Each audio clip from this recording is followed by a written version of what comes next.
Excuse me if my voice is I'm a little bit under the weather right now. But You're good. What's the week been like for you? pretty good. Pretty good. You know, coming off a tough loss. Just important to stay 1-0 this week. Really learn from the experience. They got that 24-hour rule. How do you what do you do in a time when you suffer a loss like this? How do you process that in those 24 hours? Like, what's your how do you go and approach that? Well, you know, it's really important just not to overreact. You know, at the end of the day, that's part of football, wins and losses. And you know, we're fortunate here to not have many losses, but you just got to use it as a learning experience. You got to go back, not overreact, watch the film, see what you did right, see what you did wrong, just correct it, and then, you know, really have that growth mindset that coach talks about. Is that a personal thing that you do with yourself, or do you reach out? Is there anybody that you reach out to, maybe just like a mentor or anything like that? Or Personal, in the tight end room as well. We kind of get together. We kind of, you know, really learn together, piggyback off each other, critique each other, just really grow as a position group. What was practice like today? What was the team's response? I think it was a really positive response. Great weather today. We came out there flying around, had a good physical practice. You know, a lot of guys getting assignments right. You know, we got some good stuff going in this week, so I think it was a really good practice. CJ was talking about the end of the Georgia game about the Sharks. Can you tell me more about that? Like, where did that nickname come from? So we got a couple of guys that like to play some poker. So just kind of poker sharks.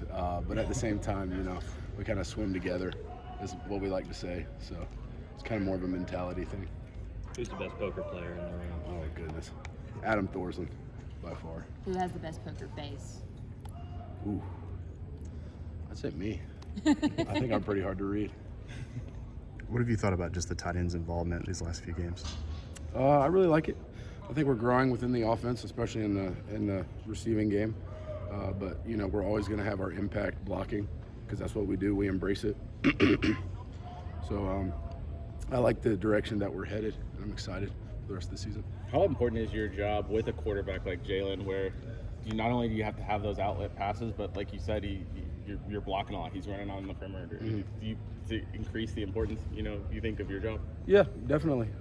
Just because the run game is so dynamic with him, whether it's a read option or whatever, it's always multifaceted. So we got to have our head on our shoulders, and it really allows the quarterback to kind of extend the run game, if you will. Your guys from South Carolina. Do you know a lot of guys on this roster? Not from back home. I mean, other than Monkel, transferred from here. I think that's the only one. I think Colin Bryant, he used to be here as well. But other than those two, I don't think so. Did you grow up Gamecocks or Clemson, or who'd you root for growing up? You know, I got family that's both. I was kind of always more of an NFL guy.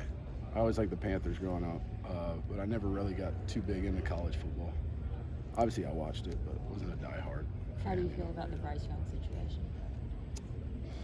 You know, same situation as here.